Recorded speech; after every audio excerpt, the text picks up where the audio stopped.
मैंने सुना है 4-5 इस्लामिक देशों ने भारत के प्रोडक्ट को अपने यहां बेचने से मना कर दिया है। उनकी वजह से हमारी दुकान नहीं चल रही।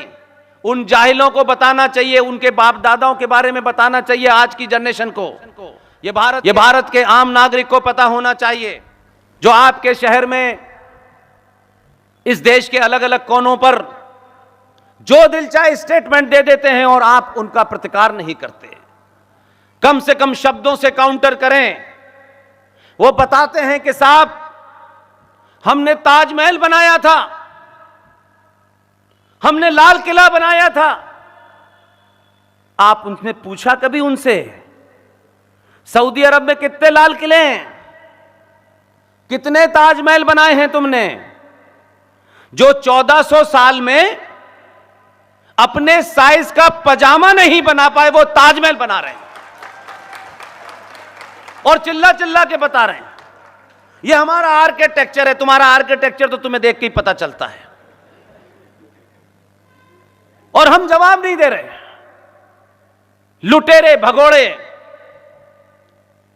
हमारे देश से, हमारी सरकारों ने, जब तक इनको, ये जो 56 देश हैं आजकल, इनको इतना भी पता नहीं था कि जहां खड़े वहां क्या है।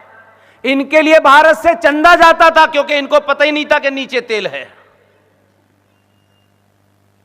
इनका अल्लाह पे यकीन था, लेकिन अल्लाह ने यह नहीं बताया था कि ड्रिल कैसे करते हैं, उसके लिए अमेरिकन बुलाए। तब इनको पता चला तेल है, और तेल बेचने से इस्लाम के अंदर उबाल आ गया। इन 56 देशों में से कुछ देशों ने, मैंने सुना है कि नुपुर शर्मा के कमेंट के कारण अपनी ताकत दिखाने के लिए कहा है कि भारत की सरकार माफी मांगे। भारत की सरकार तो क्या, भारत का एक भी सनातनी इसके लिए माफी नहीं मांगेगा।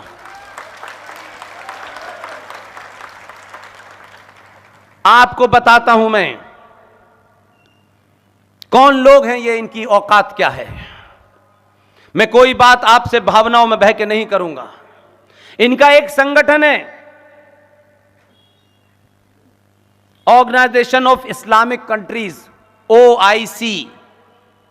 56 हैं इसमें, तरह तरह के लंगूर बने घूमते रहते हैं, और उसका फाउंडर मेंबर है पाकिस्तान। पाकिस्तान में अभी 4 महीने पहले इस्लामिक देशों के संगठन ने अपनी मीटिंग की, और आपको शायद, क्योंकि आप ऐसी खबरें कम पढ़ते हैं, मैं जरा ज्यादा पढ़ता हूं, इस्लामिक देशों ने मीटिंग बुलाई, और उस मीटिंग में विशेष अतिथि के तौर पे किसे बुलाया? आपने नहीं पढ़ा। ये न जानना ही आपकी कमजोरी है, इसीलिए हर आदमी ऐरा गैरा आपको कुछ भी कह के चला जाता है।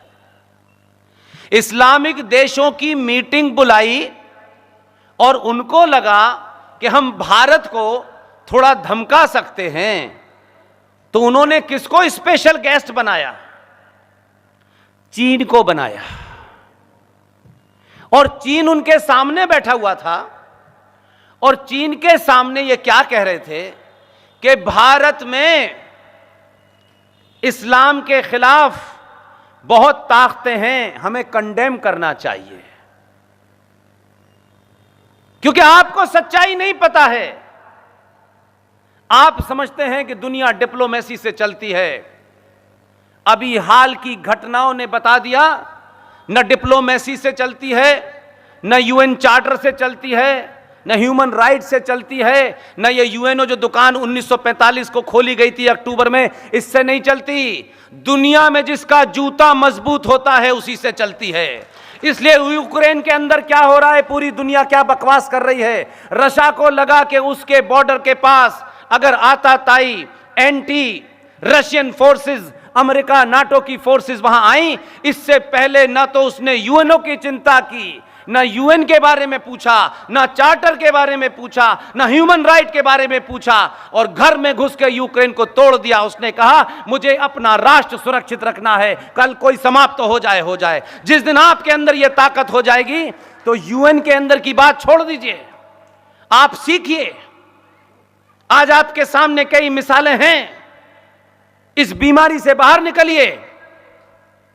जो चाइना वहां बैठा हुआ था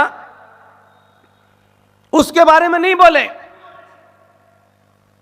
चाइना में ऑफिशियली, यह आपको ताज्जुब लगेगा, क्योंकि चाइना, वो 56 देश जितने भी मिल जाएं, वो चाइनीज इतना सा है पैर के नीचे मसल देगा इनको।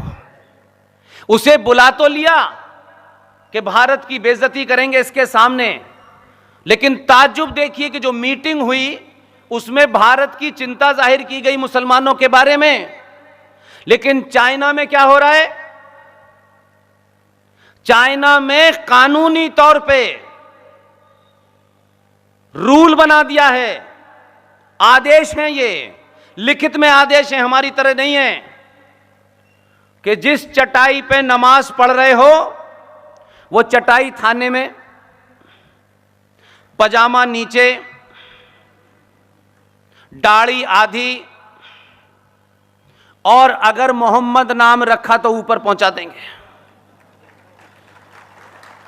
जो लोग इसका वायलेशन करते हैं, पहली बात तो करने की हिम्मत नहीं है क्योंकि वो सुनते नहीं हैं। उनके यहां ये लोकतंत्र नाम की बीमारी नहीं है, इसलिए उनका राष्ट्रपति 50 साल के लिए है, उसे वोट नहीं लेना। इसलिए हिंदुस्तान की बात छोड़ दीजिए, चाइना के अंदर कंसंट्रेशन कैंप बने हुए हैं जिसमें ये भेड़ बकरियों की तरह बंद रहते हैं। वहां आवाज नहीं निकलती इस्लाम के बारे में, वहां तलवार नहीं लहराते, वो तलवार लेगा और इन्हीं को वापस कर देगा। पूरी दुनिया में इस्लाम के बारे में जो सही इलाज किया है वो चाइना ने किया है। चाइना से नहीं कह रहे कि मुसलमानों के आपने हुकूक की खिलाफ वर्जी की है, उनके ह्यूमन राइट वायलेशन हुए हैं, क्योंकि उनको मालूम है कि चाइना पूछेगा कम मारेगा ज्यादा। इसलिए आप दुनिया की ठोड़ियों में हाथ डाल करके भारत राष्ट्र को नहीं बचा सकते। जिस दिन भारत में सत्ता पे बैठने वाले लोगों को आप जैसे लोग ये भरोसा दे देंगे कि हम 95 करोड़ तुम्हारे साथ पीछे खड़े हैं, फिर तुम्हें किसी का वोट नहीं चाहिए। ये भरोसा दिलाइए। लेकिन खुशी है ये बात मैं बार बार आपके राज्य में आकर के इसलिए नहीं कहता कि मुझे आपसे ताली बजवानी है। आप भले ही मीठा खाना खाते हैं, आप फौज में नहीं जाते, ये मैंने कल पोरबंदर में भी कहा। कुछ लोग मजाक उड़ा सकते हैं आपका, लेकिन इतने राज्यों में एकमात्र आप ही राज्य हैं। बहुत छोटा सा राज्य है, 5.5 करोड़ की आबादी है। हमारे यहां तो इतनी आबादी है कि जितनी पाकिस्तान की आबादी नहीं है उतनी अकेले उत्तर प्रदेश की राजधानी। लेकिन उसके बाद भी हमने इतने सालों में कोई ऐसा नहीं देखा। ज्यादातर आए राष्ट्रवाद के नाम पे भी आए तो चाटुकार आए। कोई इस्लामिक यूनिवर्सिटी बनवा रहा था, एक साहब आए उत्तर प्रदेश से, वो कुछ दिन के लिए रहे, उन्होंने प्रॉफिट मोहम्मद के जन्मदिन की छुट्टी कर दी, जबकि प्रॉफिट मोहम्मद के जन्मदिन की छुट्टी सऊदी अरब में हराम है। लेकिन हमारे यहां वाले नए नए हैं, शेरवानी पहन लेंगे, टोपी लगा लेंगे और हरे रंग का कपड़ा पहन के इफ्तार में जरूर जाएंगे। यह हमारे यहां के लोगों को बीमारी है। इसलिए मैं आपको इसलिए मुबारकबाद देता हूं कि कम से कम आप भारत में एकमात्र ऐसे राज्य हैं कि अगर भूल से आपके बुजुर्गों से कोई गलती हो गई तो कम से कम 70 साल बाद आपने उस गलती को सुधार लिया, प्रायश्चित करा उसका आपने।